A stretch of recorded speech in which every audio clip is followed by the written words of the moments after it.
రైతులకు యూరియా ఇవ్వాలని ప్రభుత్వం వెంటనే గద్దె దిగాలని మాజీ ఎమ్మెల్యే గండ్ర వెంకటరమణరెడ్డి అన్నారు. రైతుల సమస్యలు తీర్చాలని, అలాగే కాళేశ్వరంపై ముఖ్యమంత్రి రేవంత్ రెడ్డి కుట్రపూరితంగా వ్యవహరిస్తున్నారని టేకుమట్ల మండల కేంద్రంలో బీఆర్ఎస్ నాయకులు నిరసన కార్యక్రమాన్ని చేపట్టగా మాజీ ఎమ్మెల్యే గండ్ర వెంకటరమణరెడ్డి నిరసన కార్యక్రమంలో పాల్గొన్నారు. ఈ సందర్భంగా మండల కేంద్రంలో ర్యాలీ నిర్వహించి బీఆర్ఎస్ నేతలతో కలిసి రోడ్డుపై బైఠాయించి ప్రభుత్వానికి వ్యతిరేకంగా నినాదాలు చేశారు. అనంతరం ముఖ్యమంత్రి రేవంత్ రెడ్డి దిష్టిబొమ్మ దగ్ధం చేశారు. ఈ నిరసనలో బీఆర్ఎస్ నాయకులు, కార్యకర్తలు తదితరులు పాల్గొన్నారు.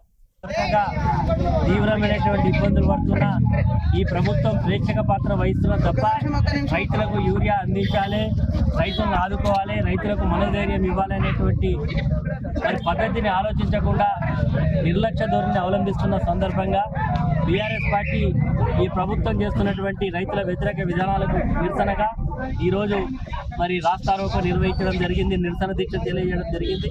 అదేవిధంగా తెలంగాణకు జీవనధారగా ఒక వరప్రధానిగా ఉన్నటువంటి కాళేశ్వరం ప్రాజెక్టును కట్టి తెలంగాణ పంట పొలాలకు నీళ్ళిచ్చి రైతులకు ఆదాయాన్ని రెట్టింపు చేసి రైతులకు విశ్వాసం కలిగించినటువంటి కేసీఆర్ గారి మీద దుర్మార్గంగా ఈ రాష్ట్ర ప్రభుత్వం కాళేశ్వరం ప్రాజెక్టులో జరిగినటువంటి సాంకేతిక చిన్న కారణాన్ని చూపెట్టి ఆయన మీద సిబిఐ ఎంక్వైరీ వేసి మొన్ననే ఘోష్ కమిషన్ వేసి 2 సంవత్సరాలు లీకుల మీద లీకులు ఇవ్వడం జరిగింది.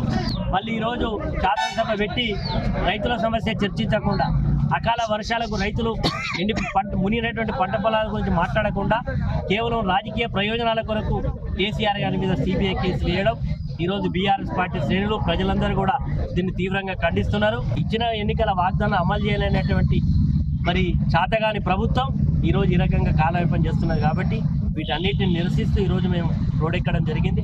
ఇప్పటికైనా ప్రభుత్వాన్ని హెచ్చరిక చేస్తూ ఉన్నాం. రైతులకు సమయం దాటిపోతూ ఉన్నాయి, వర్షాలు పడ్డాయి, భూగర్భ జలాలు పెరిగినాయి, నాటేసిన పత్తి కూడా ఈరోజు పూత దశకు ఉన్నది. సకాలంలో ఎరువు లేకపోతే పంట దిగుబడి రాదు. కాబట్టి తక్షణమే సరిపోయేటువంటి యూరియాను ఇవ్వాలని చెప్పి డిమాండ్ చేస్తున్నాం.